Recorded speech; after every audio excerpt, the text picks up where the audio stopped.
Secret de fabrication.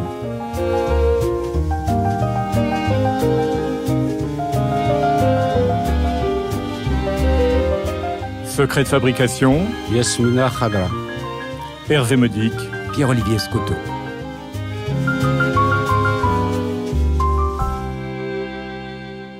Bienvenue à l'Atrium de Chaville, Yasmina Khadra. C'est un honneur de vous recevoir ici. Yasmina Khadra, on va évidemment parler de votre enfance, qui est très particulière, notamment lorsque vous aviez 9 ans, ce petit militaire au cadet.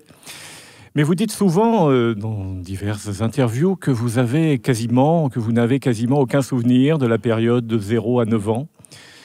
Alors, comment l'expliquez-vous? Et y a-t-il quand même une petite oasis de mémoire dans ce grand désert? Ce que je voulais entendre par ne pas avoir un passé avant 9 ans, c'est juste pour insister sur le fait que j'étais devenu un homme à l'âge de 9 ans, puisque je suis sorti de l'enfance directement pour un univers soldatesque. Et j'étais obligé de suivre la réglementation qui me dépassait de loin et que je ne comprenais même pas. J'étais puni, j'étais mis en prison à l'âge de 9 ans.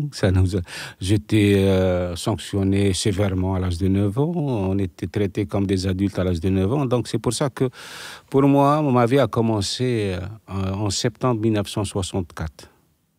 Mais il y a des images, certainement. Vous devez avoir des images. Si, c'est beaucoup d'images même. Je me souviens, même je peux aller très très loin dans mes souvenirs. Peut-être j'avais 2 ans. Allez. Et j'ai marché sur une braise. À l'époque, on vivait dans le Sahara, dans un village millénaire qui s'appelle Knatsa. Et je me souviens que j'avais marché sur une braise. Et aujourd'hui encore, j'ai cette morsure au pied. Ah oui. Ça m'arrive parce que je pense que la chair a sa mémoire.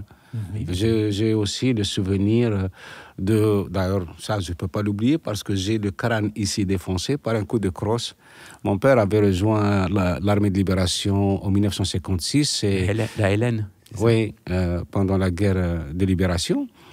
Et bien sûr, dans ce petit village, tout le monde se connaissait. Quelqu'un qui disparaissait était tout de suite repéré. Et les gendarmes ne comprenaient pas comment ma mère tombait enceinte alors que mon père était censé être ailleurs.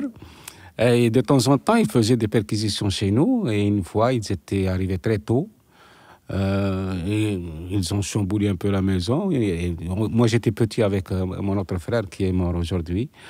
Ils ne nous ont pas vus, ils nous ont marché dessus parce qu'on ne dormait pas sur des lits, on dormait par terre et on était couvert par ce qu'on appelle un bourabah, c'est-à-dire des tapis assez épais. Hein.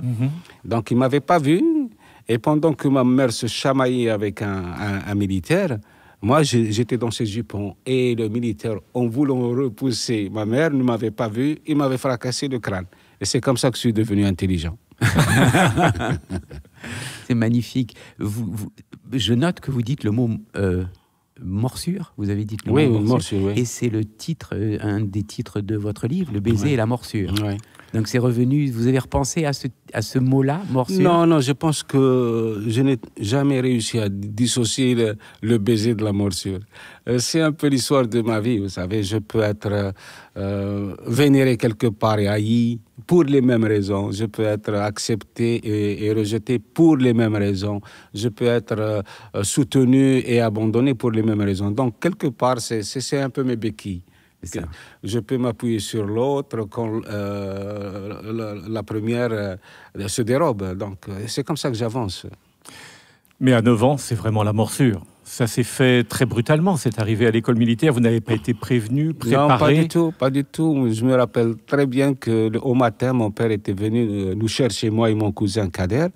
Il nous a emmenés à l'hôpital militaire pour comment on appelle ça, pour des analyses, pour un bilan. Et l'après-midi, il m'a emmené en ville m'acheter un superbe costume et une montre dorée, je me rappelle. Et le lendemain, il m'a poussé dans une voiture. Ma mère lui a demandé « Où est-ce que tu emmènes mon fils ?» Il dit « Non, il va te retrouver, c'est une colonie de vacances, il va se faire des amis et tout. » Et la pauvre, elle ne m'a pas revu pendant 3 mois. Donc, quand je suis revenu à la maison, j'avais complètement changé, puisque je portais déjà un uniforme avec une casquette et ma mère était complètement épouvantée. Elle ne reconnaissait plus son fils. Vous étiez en état de choc quasiment, j'imagine, les premiers jours, les premières heures. Non, je n'avais rien compris. La chance, c'est que j'étais trop petit pour avoir du recul.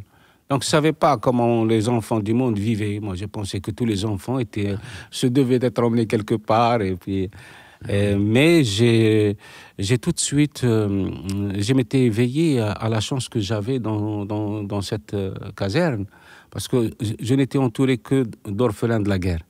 Oui. C'était une école qui avait été conçue pour récupérer un petit peu les orphelins de la guerre qui étaient complètement livrés à eux-mêmes, qui étaient dans la rue, et pour en faire quelque chose, des officiers, pour leur donner au moins une instruction. Et puis, par la suite, l'école a commencé à avoir une renommée assez importante, et tout le monde voulait inscrire leurs enfants dans cette école. La motivation de votre papa, c'était quoi, en fait ? Écoutez, maintenant il est mort, vous savez, pour nous, surtout moi je suis un homme du Sahara, vous savez, un enfant du Sahara, et pour nous les parents c'est sacré. Ils ne font jamais du tort à leurs enfants, même quand ils sont dans l'erreur, il nous est interdit de les incriminer. Donc moi je pense que mon père il m'adorait, sincèrement il m'adorait, il m'aimait beaucoup, j'étais sa fierté, j'étais sa flamme, j'étais son aurore boréale. À chaque fois qu'il me regardait, et il voyait dans mes yeux tous les rêves qui lui avaient été interdits. Mais peut-être qu'à un certain moment, il voulait refaire sa vie. Et j'étais l'empêchement. Ouais. Il avait déjà épousé une femme en 1963, une superbe femme. Moi, je me rappelle, elle était d'une beauté mais incroyable. Et puis, quand il me rencontrait, quand il me voyait comme ça, il dit non, j'ai pas le droit. Il revenait à la maison. Et puis, c'était un bel homme, mon père. C'était un... Je sais pas, il adorait les femmes. Il y a des photos de lui d'ailleurs dans certains photographes. Il était vraiment un bel homme, et puis il était officier à l'époque, et il avait de l'allure, il avait un certain charisme et tout. Et puis un jour, il a décidé vraiment de refaire sa vie, et il ne pouvait pas la refaire avec moi sous les yeux. C'est pour ça qu'il m'a emmené très loin, il m'a déporté, c'est écrit dans l'écrivain, il m'a déporté dans cette école pour pouvoir construire sa vie.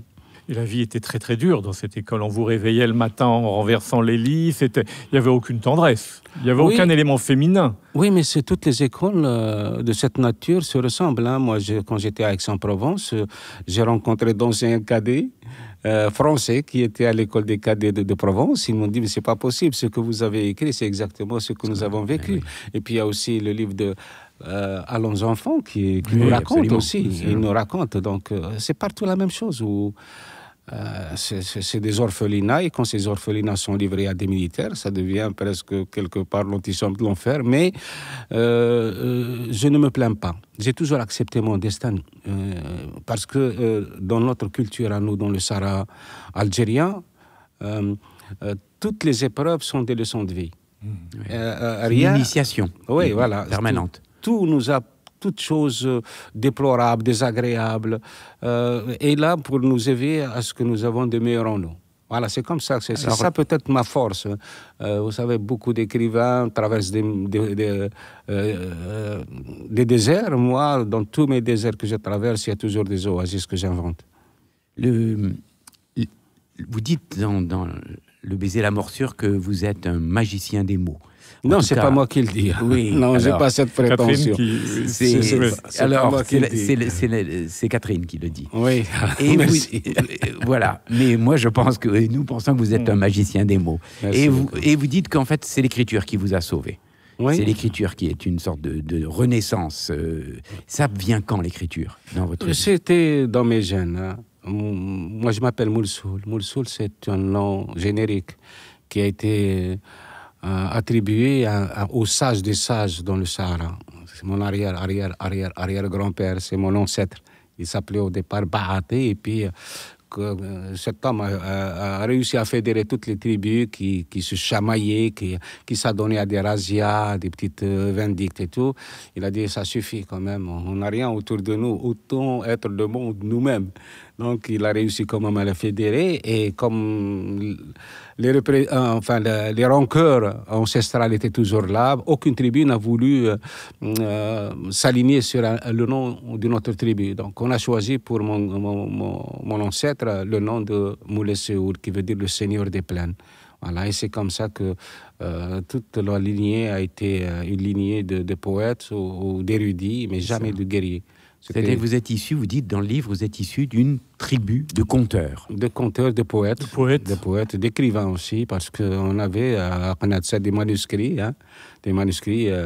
séculaires qui racontaient un petit peu l'histoire de la région, des hommes qui ont fait un petit peu cette région. Voilà. Et je pense que la littérature, pour moi, c'est quelque chose qui est né avant moi. Elle est née avant moi. Elle était en vous. Elle était déjà dans mon père ou dans ma mère, quelque part. Mais donc, moi, je ne fais que l'apprendre comme ça. Prendre le stylo. Non, même pas.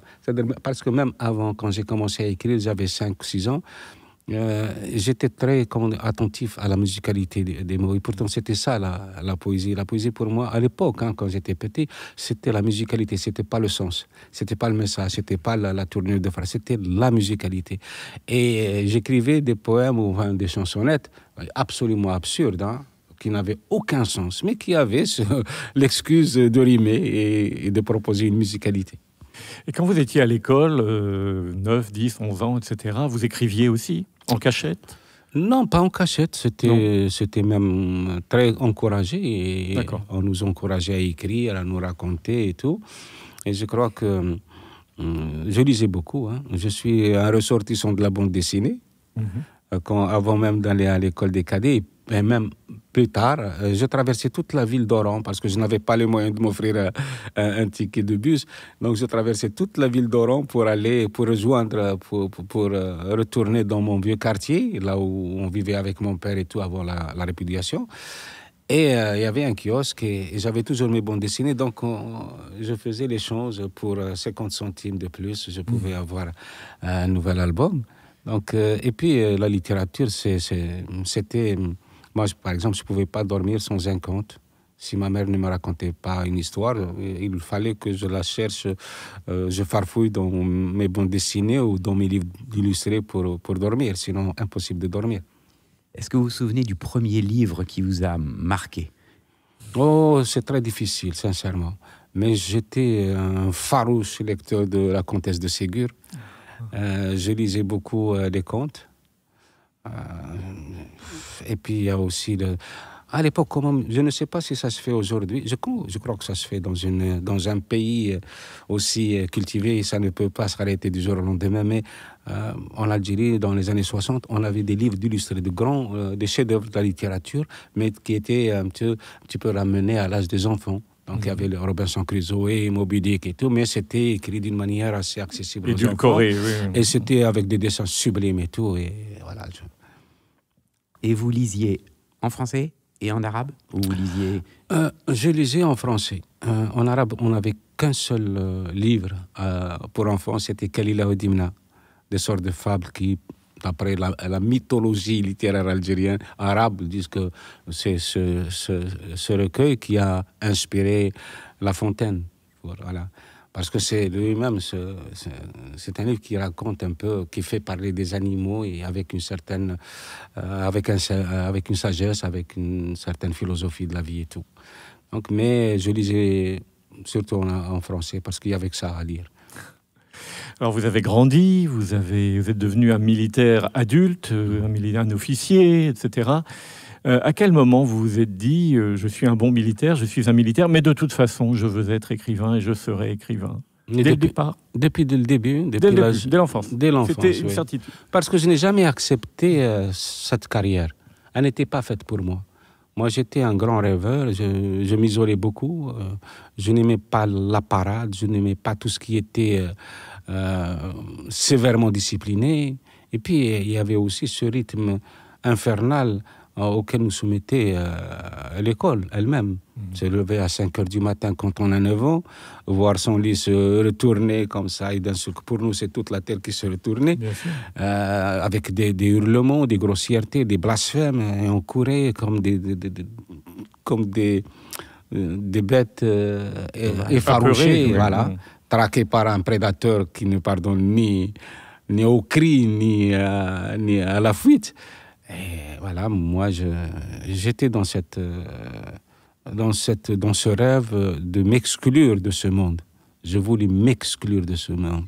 Votre exil, c'était la littérature. Voilà, c'était la littérature. Et la lecture et l'écriture. Ouais. D'ailleurs, la première récompense que j'ai eue dans ma vie, ça a été grâce à une nouvelle que j'avais écrite à l'âge de 11 ans. Et pourtant, j'étais dans la chorale, je chantais bien, j'étais un bon footballeur aussi, mais je n'ai jamais été récompensé dans ce sport-là ou dans ces vocations-là.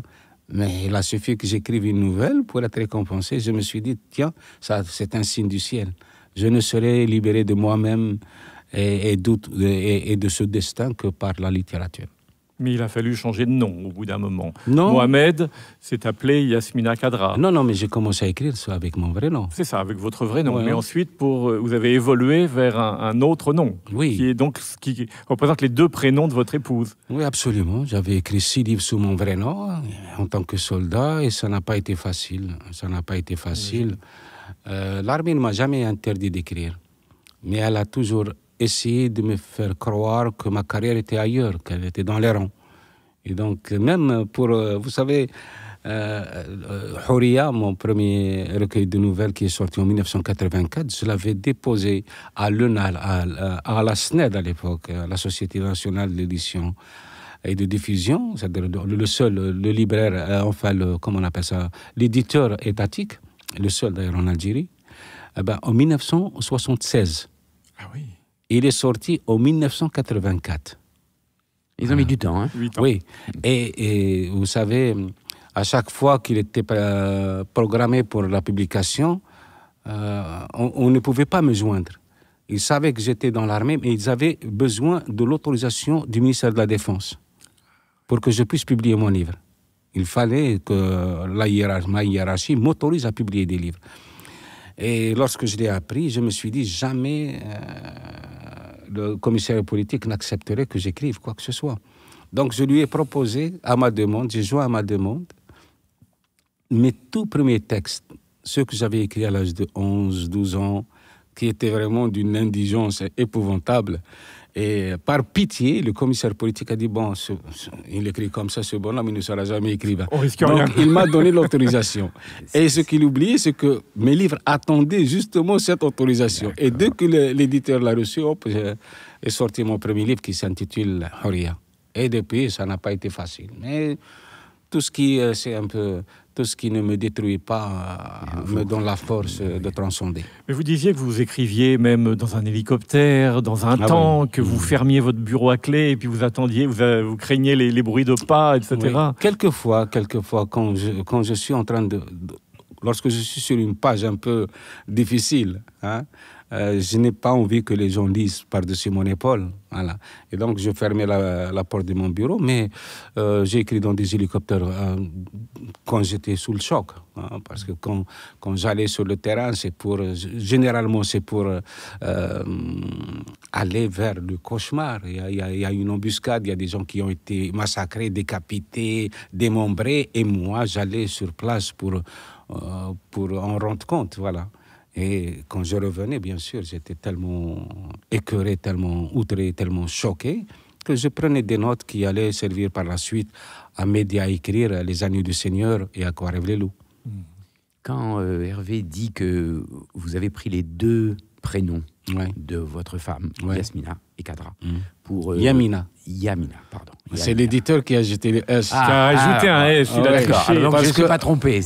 Je dirais même que vous n'avez pas pris, elle vous les a offerts, puisqu'elle a dit cette phrase sublime qui est, je vous la laisse dire, tu m'as offert... Tu m'as donné ton nom pour la vie, je te donne les miens pour la postérité. C'est magnifique. Ouais. Et là, est-ce que c'est pas pour vous une provocation, une sorte de provocation vis-à-vis de l'État ou vis-à-vis de l'armée, et de dire, ben voilà, je prends deux noms de femmes pour devenir écrivain? Non, je ne suis jamais dans la protestation, la provocation. Jamais, au grand jamais. Moi, j'étais absolument certain de mourir. Ah bon? Ah oui. J'étais absolument certain de mourir. Je perdais mes hommes tous les jours. Ah oui. J'étais engagé pendant 8 années dans cette guerre terroriste. J'étais le concepteur de cette lutte antiterroriste. J'étais le chef de la reconnaissance. Et vous savez, les unités de reconnaissance, c'est les premières à partir sur le terrain. Donc j'ai perdu des êtres magnifiques qui étaient plus courageux que moi, qui étaient plus braves que moi, qui étaient plus beaux que moi, que j'admirais. Donc dans ma tête, c'était OK. Je vais mourir. J'avais accepté ça. La preuve, lorsque mon éditeur autrichien m'avait écrit une lettre pour me dire oui, nous avons aimé votre livre et nous allons le traduire, c'était le Dingo Bisturi. Nous allons le traduire en, je crois qu'il m'a dit 1995. J'ai dit, le dingue, ce type, je ne verrai jamais 1995. Moi, on était en 1994 seulement. Et pour moi, c'était le bout de l'éternité. C'était pas croyable. Mais voilà, je n'étais pas dans la provocation. J'ai seulement voulu laisser quelque chose à mes enfants et aux générations de demain pour qu'ils sachent qu'un pays qui ne se respecte pas, un pays qui ne fait pas attention à lui-même, qui méprise ses valeurs, qui méprise ses ambitions, qui renie son histoire, finira par tomber dans son propre piège. Donc, je voulais laisser quelque chose. C'était le seul testament que je pouvais laisser, le testament d'un martyr potentiel. Voilà. Et puis un hommage, et puis un don à votre femme, enfin une reconnaissance de votre femme, un amour. Hein. Vous prenez les deux prénoms de votre femme. Oui, c'est elle qui m'a donné le courage d'être moi-même, et c'est elle qui me soutient aujourd'hui encore. Hein. Moi, je pense que les écrivains qui traverseraient un jour ce que je traverse, et ne tiendront jamais le coup. Hein. Jamais, au grand jamais. Il finirait soit ivrogne, soit dans un asile psychiatrique, soit au contraire avec elle, chaque fois, à chaque épreuve, au contraire, je vais encore plus loin dans la littérature. Voilà, c'est elle qui... Il me suffit de regarder ses yeux pour sentir que je suis le plus heureux des hommes. Et d'ailleurs, même ma fille est devenue philosophe. Hein. Elle m'a dit, mon papa, la seule façon pour toi d'être heureux, c'est de te ficher éperdument de ce que pensent de toi les autres, parce que les autres ne te connaissent pas. Et les gens qui te connaissent, ils n'ont pour toi que respect, admiration et amour. Donc voilà, c'est comme ça que j'avance dans la vie, et c'est grâce justement à cette femme qui a accepté de quitter sa famille pour moi. Elle est allée au Mexique. Qu'est-ce qu'elle a à faire au Mexique? Alors qu'à Oran, elle a toute la tribu, les gens l'adoraient et tout. Elle a accepté d'aller à l'aventure avec moi, qui a subi les 8 ans de guerre que j'avais traversés. Avec moi. Donc, et quelle guerre! Oui, quelle guerre! Oui. La guerre, c'est la faillite du bon sens, c'est une tragédie, mais elle a au moins une excuse. Elle permet aux gens, au peuple, de s'éveiller à eux-mêmes. Mais elle devient terriblement désolante quand ce peuple ne veut pas s'éveiller à lui-même. C'est là où la guerre a failli. C'est quand les peuples ne s'éveillent pas eux-mêmes. Après une tragédie terrifiante. Et en plus, vous sortiez tous d'une guerre de libération pour rentrer très vite dans une guerre des années noires, ce qu'on appelle les années noires. La décennie noire, oui. Voilà, la décennie noire. Et comment vous, soldats, vous viviez ces années noires? Comment vous ressentiez? Moi, je n'ai pas vécu ça en tant que soldat, mais en tant qu'Algérien, en tant qu'écrivain, en tant qu'apprenti poète. Je ne me voyais pas en train de faire la guerre. Je voyais mon pays partir en fumée. Et de l'autre côté, c'était des Algériens. Oui. Des Algériens que je chantais, que j'ai magnifiés, que j'aimais. Vous savez, vous pouvez trouver votre pire ennemi au sein de votre famille. Hein. Il y a beaucoup de gens qui ont été massacrés par les leurs. Il y avait des règlements de compte familiaux. Il y avait des familles qui ont été décimées parce qu'un cousin pensait qu'en décimant toute la famille de l'oncle, il allait hériter des terres. C'était terrible, c'était stupide, ça n'avait rien à voir avec la religion. Ça n'avait rien à voir avec la religion. Trop de frustration, trop de haine contre soi-même a poussé les gens à détester le monde entier. Et les choses se sont interrompues assez brutalement, finalement. Cette guerre chaude, elle s'est interrompue assez... Non, ça n'a pas été facile. Au bout de 10 ans, mais... Oui. Non, ça n'a pas été facile, et je crois qu'il y a encore quelques spectres qui traînent dans les maquis. Bien sûr. Non, mais au contraire, ça a été un énorme travail. Au début, quand même, le discours était Il était fascinant, les discours des islamistes. Il disait vrai. Vous savez, pour embrigader les gens, il faut parler de certaines vérités qui pourraient les mobiliser. Donc, ils sont allés là où le bas blesse. Ils ont parlé de ces blessures, de ces cicatrices, de cet ostracisme, du népotisme, d'une dictature sournoise. Voilà. Et bien sûr, les gens ont adhéré au discours, mais c'est à partir de 1994 que les gens ont commencé à comprendre que c'était pas ce qu'ils voulaient. Oui. C'était pas ce qu'ils voulaient. Et puis, si on revient à votre œuvre, à un moment donné, vous racontez que ça ne marche pas, les premiers livres ne marchent pas, et vous comptez rentrer en Algérie, arrêter d'écrire. Ah non, il faut pas. Non. Alors, j'ai pas compris. Non, au contraire, mes livres marchaient très bien. D'accord. Avant de venir en France. Oui, c'est ça, c'est en France que ça ne fonctionne pas. C'est en France que ça fonctionne pas. Vous êtes parti au Mexique. Oui, moi j'étais déjà traduit dans 12 pays, alors que personne ne pouvait mettre un visa sur mon pseudonyme. Oui. C'est très... Voilà, j'étais même traduit aux États-Unis. D'accord. Et puis j'arrive en France et hop, on découvre que d'abord ce n'est pas une femme, et en plus c'est un militaire. Et ces gens-là oublient que moi, quand j'écrivais dans cette clandestinité, c'était à mes risques et périls. Oui. Les gens sont des salonnards, ils sont là, ils se renvoient l'ascenseur et tout. Ils ne voient pas cet homme qui se bat pour exister en tant qu'écrivain. Ils ne le voient pas.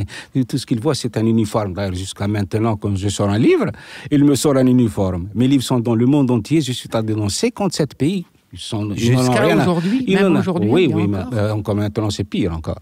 Oh non, si. Vous êtes très reconnu. Reconnu par mes lecteurs. C'est des millions de gens. Oui. Peu importe les salonnards.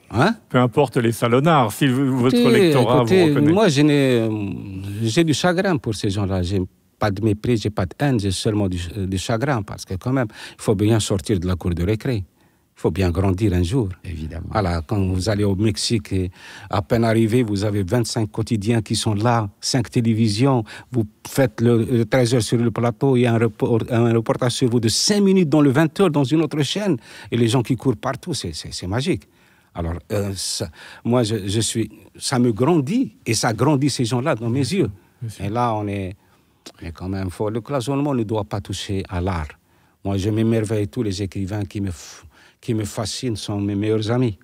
Je vais chercher mon bonheur dans les films, dans les bandes dessinées, dans les livres, dans la musique. Ce sont des générosités. On n'a pas le droit de museler une générosité. C'est un crime contre l'humanité. Et pourquoi avez-vous choisi le Mexique ? Pourquoi le Mexique? Je n'avais pas choisi le Mexique. Hein. Moi, c'était... Là encore, c'est le Mexique qui vous a choisi? Même pas. Ça n'a pas été... Je n'ai jamais rien décidé dans ma vie, c'est ça. Mais j'accepte. Sincèrement, je n'ai jamais rien décidé dans ma vie. Même mon mariage, je ne l'avais pas décidé. Oui, voilà.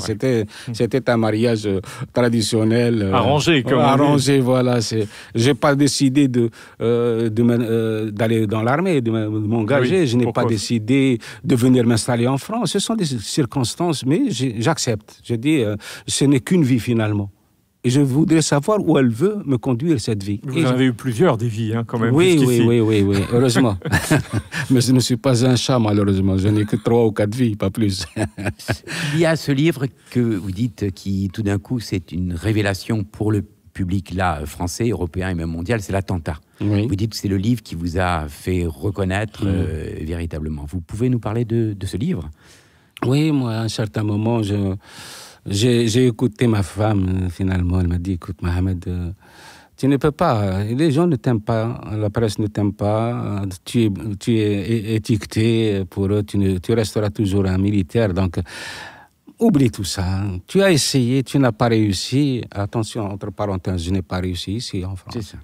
J'étais... vous savez, la France était le 4e pays où j'étais le plus lu. Numéro 1, les États-Unis. 2, l'Allemagne. 3, l'Italie. 4e position, la France. Aujourd'hui, c'est la France. Oui, mon plus grand lecteur, premier. Et c'est ça, peut-être, qui m'a beaucoup rassuré. Donc, elle m'a dit, il faut qu'on rentre au pays, ça suffit, moi, je ne peux pas supporter cette vie, je ne peux pas te voir tout le temps comme ça. Déjà, tu es basané, mais quand tu es dans... quand tu es noir de colère, Et finalement, elle avait raison. J'ai dit, OK, pas de problème, on rentre chez nous et on oublie tout ça. J'ai ma petite retraite. Et puis, je suis encore jeune, je peux faire d'autres choses.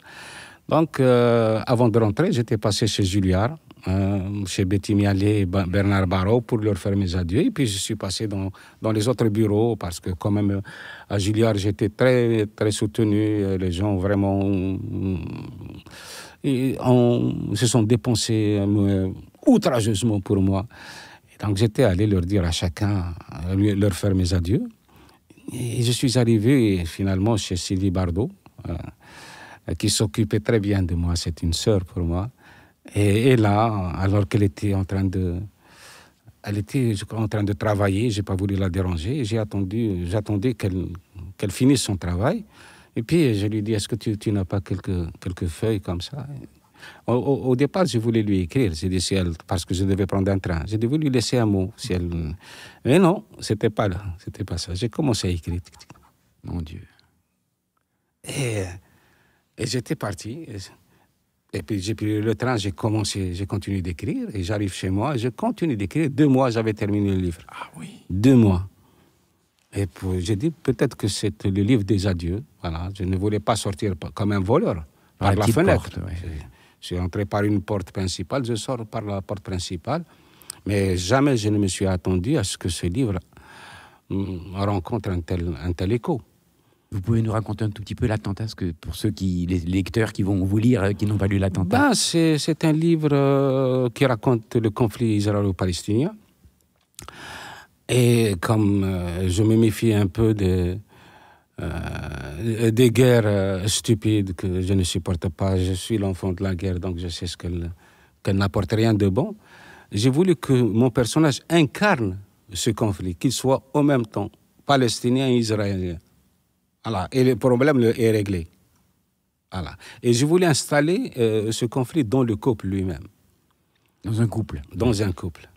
Et montrer que quelquefois, on croit vivre avec quelqu'un, on croit avoir tout connu de cette personne, et à la fin, on s'aperçoit qu'on avait faux sur toute la ligne. Et c'est un peu toute la tragédie humaine est là. On n'a jamais compris que la véritable vocation de l'être humain, ce n'est pas dans l'idéologie ou dans la religion, elle est tout simplement dans l'utilité. La vocation véritable de l'être humain, c'est d'être utile aux autres. Voilà, c'est comme ça que je vois. C'est la seule chose qui nous différencie de l'animalité. Saint-Exupéry, je dis 2 fois Saint. Saint-Exupéry avait dit, la différence entre un animal et un être humain, c'est la responsabilité. Et la responsabilité véritable, c'est de s'éveiller à ce qui est précieux en nous, c'est-à-dire la vie. La seule chose qui nous appartient, c'est la vie. Un de mes poètes dans Aquarelle Loulou disait avant de mourir, de mes joies, je n'ai aucun mérite, de mes peines, aucun regret. Pour moi, l'histoire n'a que l'âge de mes souvenirs et l'éternité, la fausseté de mon sommeil. C'est comme ça qu'il faut concevoir le monde. Magnifique. C'est un silence là. C'est magnifique. Et le livre fait un succès formidable. Oui, tout de suite, je suis rentré. J'étais allé à l'académie à Oran pour réinscrire mes enfants à l'école algérienne. Et puis, quelques temps après, mon éditeur m'appelle, me dit, écoute, il y a d'excellents échos, il y a des retours qui sont très enthousiasmants. Alors, je pense que le livre, il va trouver son public. Je lui dis, écoutez, mes autres livres aussi avaient de très bons retours, mais finalement, ils n'ont pas marché. Non, je ne pensais pas une seconde que ce livre allait avoir une telle audience dans le monde. Et très vite, il y a une adaptation cinéma aussi. Oui, tout de suite. Non, c'est les États-Unis. C'est les États-Unis, c'est un film américain. D'abord, c'est comment ça s'appelle, John Wells de la grande maison, je sais pas, Universal Pictures. D'accord. Et c'était parti. Tout de suite, il y avait des traductions un peu partout, et je me suis dit, tiens, finalement ma place, même si elle n'est pas dans un salon, elle est dans le livre, et donc je suis revenu. Pour ne plus repartir. Oui, maintenant, à chaque fois que j'ai envie de partir quelque part, je m'installe face à mon écran et hop, je suis au Mexique, je suis à Cuba. Et vous pouvez travailler pendant des heures, 12 heures d'affilée, vous êtes un... Oui, je n'arrête pas, je travaille beaucoup parce que moi, j'aimerais bien travailler moins. Mais voyez-vous, ici à Paris, je n'ai pas des amis avec qui pour partager des moments, aller les recevoir ou aller vers eux. Je sais pas, je suis un peu très... Vous vous sentez en exil? L'écrivain est toujours en exil. Le texte d'un écrivain, c'est son exil. Et c'est le meilleur des mondes aussi. Donc non, mais... Un exil doré. Doré, meilleur peut-être, parce que ça lui donne une raison d'être. Mais doré, quelques mois quand j'écris, je souffre. Quand j'écris Les Hirondelles de Kaboul, ma femme n'en revenait pas. Elle me dit, mais tu maigris, qu'est-ce que tu as? Tu es malade. Et j'ai dit, je suis dans la peau des Afghans. Des Afghans. Voilà, et des Afghanes, donc je souffre avec eux. Voilà. Et vous vous impliquez physiquement? Ah oui, physiquement. Avec, par exemple, le livre où je me suis vraiment bagarré physiquement avec un personnage, ça a été La dernière nuit du Raïs. Kadhafi venait me réveiller la nuit. Je vous assure que c'est la vérité. Il venait me réveiller dans mon sommeil. Il me dit, mais pourquoi tu as écrit ça? Tu me connais d'où? Il commence à m'insulter, on se bat, et j'ai fini le livre. C'était un rêve récurrent que vous faisiez? Oui, récurrent. Ah, oui. Parce que j'étais tellement imprégné par ce livre. Vous savez, La dernière du Raïs, je l'ai écrit en 3 semaines. En 3 semaines. Mon éditrice, Betty Miali, n'en revenait pas. Je venais à peine de sortir, je ne sais plus quel livre, Caton les singes. Oui, le Caton les singes. Et puis, il y a eu des réactions assez violentes concernant ce livre par certains. Enfin, on va pas. Il y avait des gens qui n'ont pas aimé ici en Algérie. Hein. Et donc, pour ne pas écouter leur chahut, j'ai écrit en 3 semaines. Mais on a l'impression que ça écrit en vous, que c'est vous écrivez, mais ça écrit en vous. Peut-être, je ne sais pas, peut-être. J'ai toujours vécu avec les écrivains. Peut-être que j'ai été entouré par des officiers, par des caporaux et par des sergents, mais mes vrais compagnons ont été les écrivains. Il y a beaucoup d'écrivains militaires, d'ailleurs, vous le dites souvent. Oui, il y a des grands. Par exemple, et beaucoup d'autres. Il y en a des milliers. Bien sûr. Joseph Kessel, de Laclos. Kessel n'était pas militaire, non, il était journaliste. Mais... Oui, il y en a même qui n'étaient pas militaires, mais qui sont morts militaires.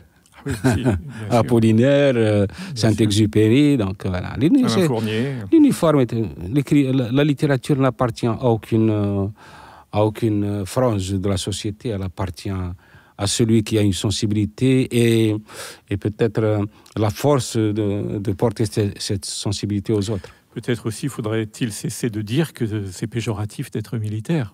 Ouais. Mais pas un gros mot. Écoutez, De Gaulle était militaire, il écrivait comme un dieu. D'accord, c'est un grand écrivain. Ouais. On peut faire l'académie militaire, l'académie de toutes les académies de toute la littérature du monde de ne pas savoir écrire. Hein. Bien entendu. La littérature n'a rien à voir ni avec l'université, ni avec les académies. C'est une question de sensibilité. Voilà. Il y a des êtres humains qui trouvent les mots capables de porter aux autres ce qu'ils ressentent au plus profond d'eux-mêmes. Vous ne pouvez pas vivre sans écrire? Je ne sais pas. Sincèrement, je ne sais pas. Mais par exemple, j'ai l'intention d'arrêter pour un certain temps. Profiter un peu plus. Cette pandémie m'a éveillé à beaucoup de choses. Hein. Par exemple, que c'est très précieux de s'occuper de ses enfants, c'est très précieux de s'occuper de sa femme, voilà. Et puis ça m'a rendu les autres plus précieux encore, mes amis, mes absents et tout. Et j'ai envie de vivre avec eux. Donc, j'ai déjà écrit un livre qui va paraître en 2023. Je suis en train de 22. Oui, il est chez mon éditeur depuis 4 mois. Et je suis en train de finir. Un secret? Non, je ne peux pas le dire. D'accord. Et un autre, je suis en train de finir. Et puis. Il y en a des jeux. Ah oui, et après. Et après, je vais arrêter pendant un certain temps et aller voir l'air s'il est plus frais ailleurs. La place de la femme, c'est important dans votre œuvre littéraire. Ça, il y a des personnages magnifiques, des personnages féminins magnifiques. Je voudrais que vous nous en parliez. Elle est essentielle, la femme. J'ai dit que la femme est l'essence de toute chose en ce monde. Elle est la gloire, elle est la défaite, elle est la splendeur, elle est la noirceur, elle est tout. Mais tout ça, c'est dans le regard des hommes. C'est le regard de l'homme qui fait de la femme ce qu'elle est aujourd'hui. Celui qui aime la femme aimera la vie toute sa vie. Celui qui la déteste, il se détestera toute la vie. Alors moi, j'ai vu dans ma mère une militante extraordinaire, une femme battante qui a vécu toute sa vie misérable. Toute sa vie. J'ai tout fait pour la rendre heureuse, j'ai jamais réussi. J'ai construit pour elle une villa. Je l'ai emmenée où elle voulait. Elle n'avait qu'à claquer des doigts. J'étais devenu son génie. Elle n'avait même pas besoin de lampe merveilleuse. Je lisais dans sa tête tout ce qu'elle voulait. Mais elle n'a jamais réussi à être heureuse. Et ça, c'est ma plus grande défaite. Ma plus grande défaite. Donc, à partir de la souffrance de ma mère, j'ai vu que beaucoup de femmes souffrent aussi par ingratitude. Par ingratitude, l'homme, je m'excuse d'en être un, il se croit supérieur en tout, parce qu'à une époque, au temps des cavernes et des troglodytes, il était celui qui allait chasser le dragon avec sa massue, et pendant que la femme protégeait les petits, et depuis c'est resté comme ça. Mais aujourd'hui, le génie, il est humain, et la femme, dans beaucoup de secteurs, elle est plus intelligente que l'homme, plus responsable que l'homme, parce qu'elle est plus proche de la réalité du monde, elle est plus proche de la vie, puisque c'est elle qui la donne. Et j'espère qu'un jour, cette femme aura sa place dans toutes les sociétés. Il y aurait peut-être moins de guerre et moins d'imbéciles à nos têtes. Vous dites que votre mère, vous dites ça avec amour d'ailleurs, que votre maman vous rêvait général et que le fait que vous soyez un très grand écrivain, ça ne la touche pas plus que ça. Elle ne savait pas ce que c'est qu'un général ou un colonel. Ma mère était analphabète. Tout ce qu'elle savait, c'est que mon père était commandant et que mon devoir était de devenir un peu plus qu'un commandant. Et finalement, j'ai quitté l'armée commandant. Donc elle n'a pas pu lire vos livres. Elle n'a jamais lu mes livres. D'ailleurs, elle m'a toujours reproché d'avoir quitté l'armée pour la littérature. Et puis, quand elle a commencé à me voir à la télé, elle a compris que c'était important. Quand j'étais militaire, jamais je n'étais passé à la télé. Et puis, autre chose, quand dans les marchés, par exemple, à Oran, on avait appris qu'elle était ma mère, elle ne payait même pas les fruits qu'elle achetait. Donc, tout le monde, embrassez-le, on est avec lui et tout. Et ma mère a commencé à comprendre que j'étais important. Mais au fond d'elle-même, elle aurait quand même aimé que je reste dans l'armée. Alors vous avez évidemment un immense amour pour l'Algérie, au point que vous avez été candidat, vous avez voulu être candidat à la présidence de la République. Vous pouvez nous parler de cette expérience et de ce qui a fait que vous avez voulu être candidat. C'est pas quelque chose d'anodin. Pas pour devenir roi fainéant. Parce que chez nous, tous les présidents arabes sont des rois fainéants. Non. J'étais un peu outré par certains qui ne font qu'écrire et qui ne lèvent pas le petit doigt. Et j'ai décidé d'aller sur le terrain même de la contestation pour dire on ne veut pas de vous laisser cette jeunesse construire l'Algérie dont il rêve. Voilà, c'est tout. Je savais très bien à qui j'avais affaire. Quand même, lisez qu'attendent les singes. Je savais très bien à qui j'avais affaire. Je savais que je n'avais aucune chance de réussir quoi que ce soit. Même tout mon staff était infiltré. Je connais personne. J'ai grandi toute ma vie dans l'armée. Par la suite, je suis allé en exil. Donc, je ne connaissais personne. Donc, les gens qui me proposaient leur service, j'ai dit OK. Mais finalement, c'était des gens qui étaient envoyés par le système lui-même. Mais ça m'a permis quand même de prendre le véritable pouls des Algériens, puisque j'ai fait 10 000 kilomètres par route. J'ai été dans le Sahara, j'étais dans Kabylie, dans les Aurès, dans le Constantinois. J'étais un peu partout. Voilà, et j'ai compris que le mal était profond. Il y a une magnifique métaphore sur la rose dans l'imposture des mots. Oui. Alors, racontez-la aux éditeurs. C'est venu comme ça. Un jour, j'ai interrogé la rose et elle m'a dit ce que j'avais écrit. Voilà, elle a beau être belle, mais si elle était consciente qu'elle allait finir dans un bocal, elle se serait suicidée elle-même, elle se serait tranchée la gorge avec sa propre épine. Mais moi, si j'avais su au départ que ma générosité allait se retourner contre moi, je crois que j'aurais changé autre chose. Parce que c'est très difficile d'être honnête dans un monde de mensonges. C'est très difficile d'être entier dans un monde de prêt-à-porter, d'a priori, de clichés et tout. Donc, mais c'est l'armée. Ces années-là, dures, l'école des cadets m'a forgé. Et je ne céderai jamais, je ne tomberai jamais à genoux. Oui, Sauf vieux. Ah. Vieux. Mais vous ne serez jamais vieux. Quand serez-vous vieux? Peut-être jamais. Peut-être que je le suis déjà, mais tant que je suis debout, je pense que je suis encore jeune. Je crois que vous êtes la résistance à vous tout seul. Vous représentez la résistance et la résilience à vous tout seul. Vous vivez dans une résistance totale. Il n'y a jamais de méchanceté, jamais d'acrimonie, jamais de reproches. Ça, c'est interdit. Ça, c'est interdit chez nous dans le Sahara. Oui. Celui qui déprécie l'autre disparaît. Celui qui perd la face une seule fois, il ne pourra plus jamais la rattraper. Voilà, nous avons un très grand respect pour les autres, y compris pour nos ennemis. Et vous m'entendrez jamais me dire d'un écrivain. Ça, c'est impossible. Je crois que j'ai commencé à détester de grands écrivains à partir du moment où ils ont commencé à décrier les autres. J'ai dit non, c'est pas le rôle d'un écrivain, il écrit. Il n'a pas besoin d'aller fouiner dans le travail des autres. Et c'est pas son univers, ce n'est pas son monde, ce n'est pas sa mission, ce n'est pas sa vocation. Sa vocation, c'est d'écrire. Donc voilà. Oui, mais la résistance, elle vient c'est le Sahara qui vous rend résistant comme ça? Je sais pas, chacun a sa nature. Hein. Moi, je suis comme ça. Depuis tout petit, j'ai reçu des gifles terribles qui sont capables d'assommer un canasson. Et puis, je suis pas tombé à terre. Voilà, c'est comme ça, il faut accepter la vie telle qu'elle est. Moi, j'ai cette certitude qui est aussi philosophique, c'est qu'on n'est pas éternel. Autant profiter de cette flamèche dans le souffle du cosmos. Voilà, on n'est rien, on est une petite flamèche.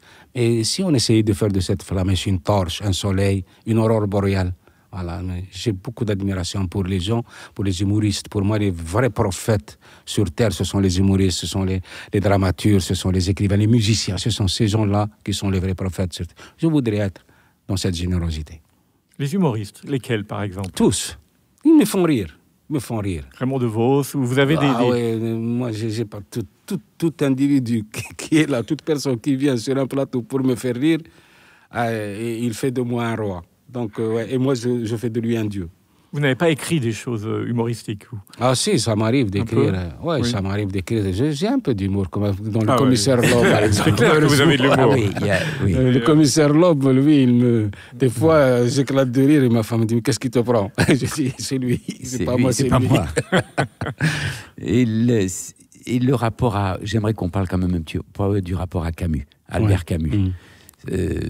Vous en parlez dans plusieurs livres. Quel est votre rapport avec cet auteur? Dont la maman était analphabète aussi, d'ailleurs. La maman était analphabète. Albert Camus, c'est un grand écrivain. Voilà, il a le droit d'être ce qu'il souhaite être. Hein. Il a voulu être algérien. Personne ne doit l'empêcher d'être algérien, c'est tout. C'est un auteur que j'ai beaucoup lu, que j'ai beaucoup admiré.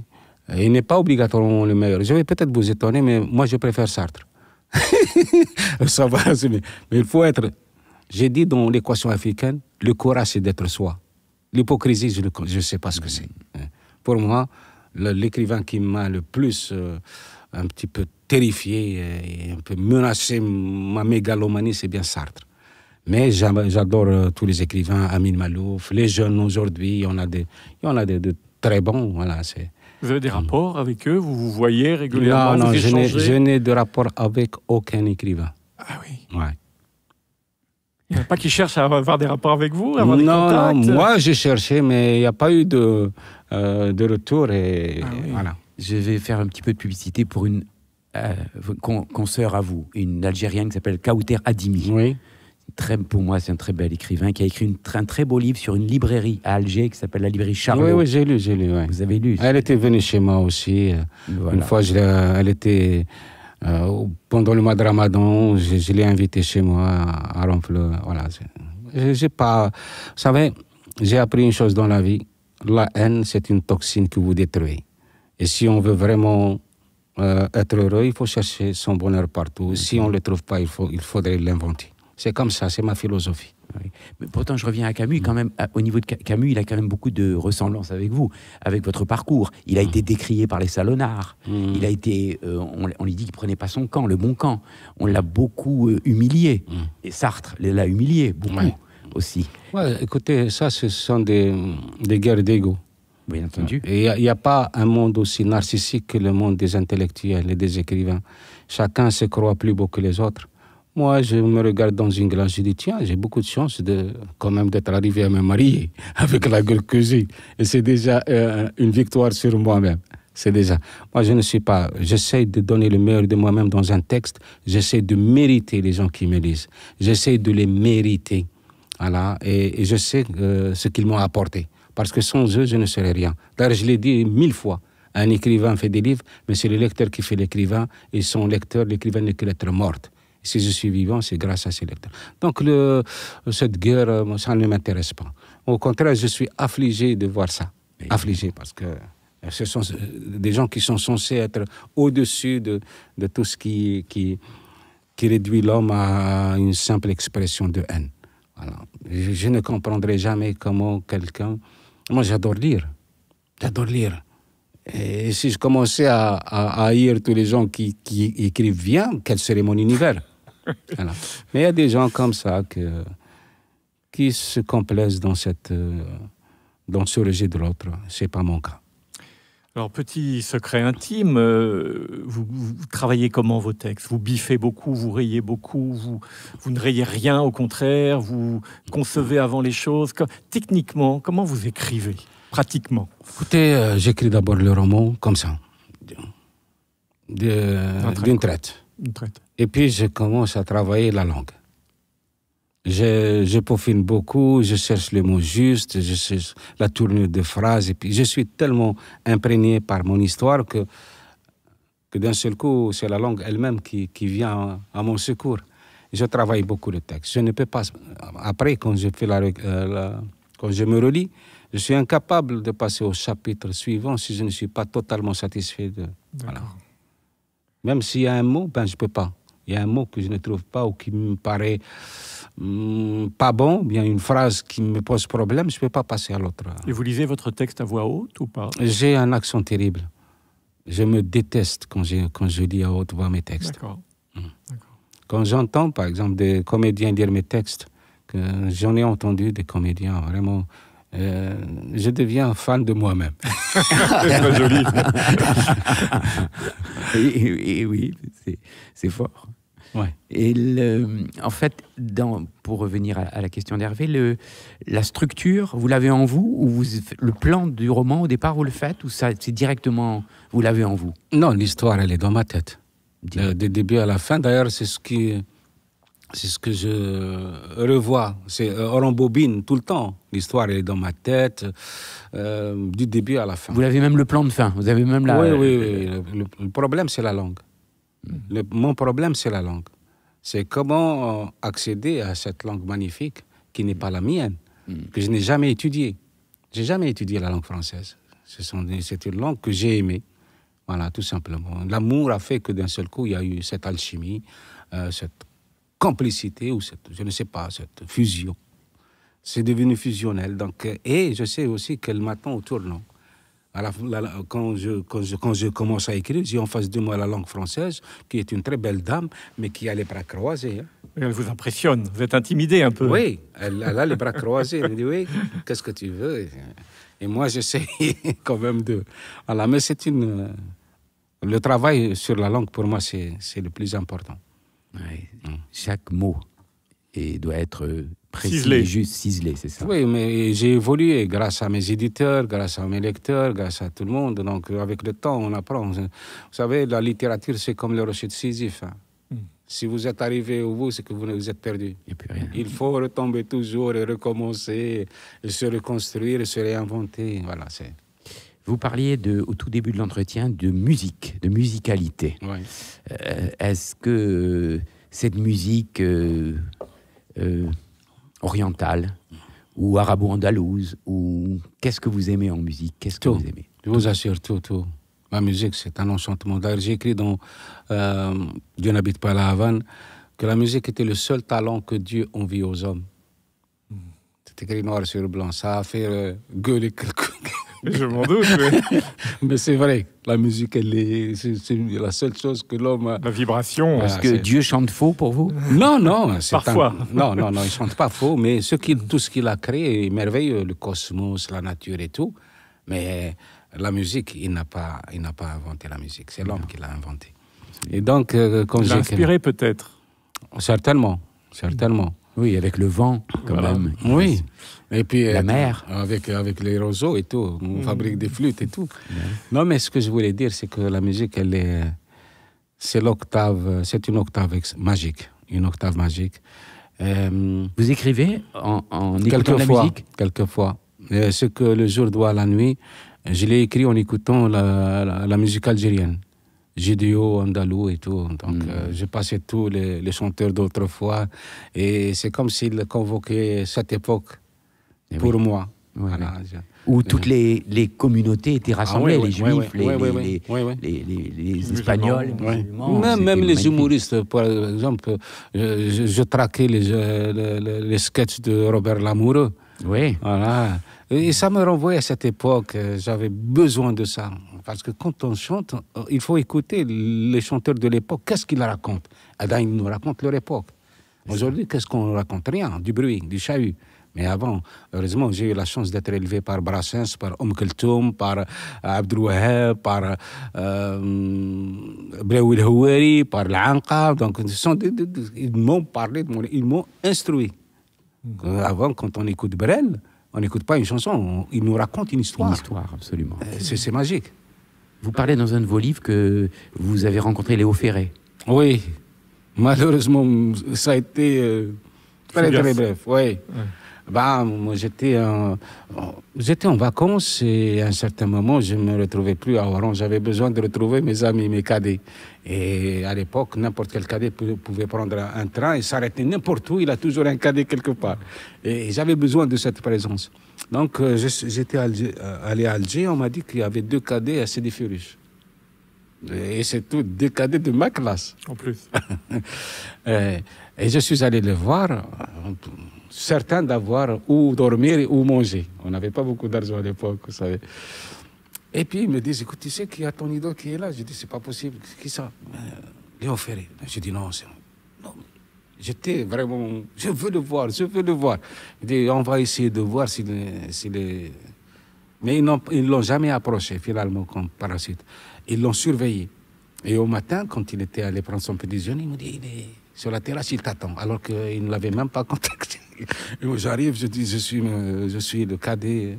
On vous a parlé de moi hier.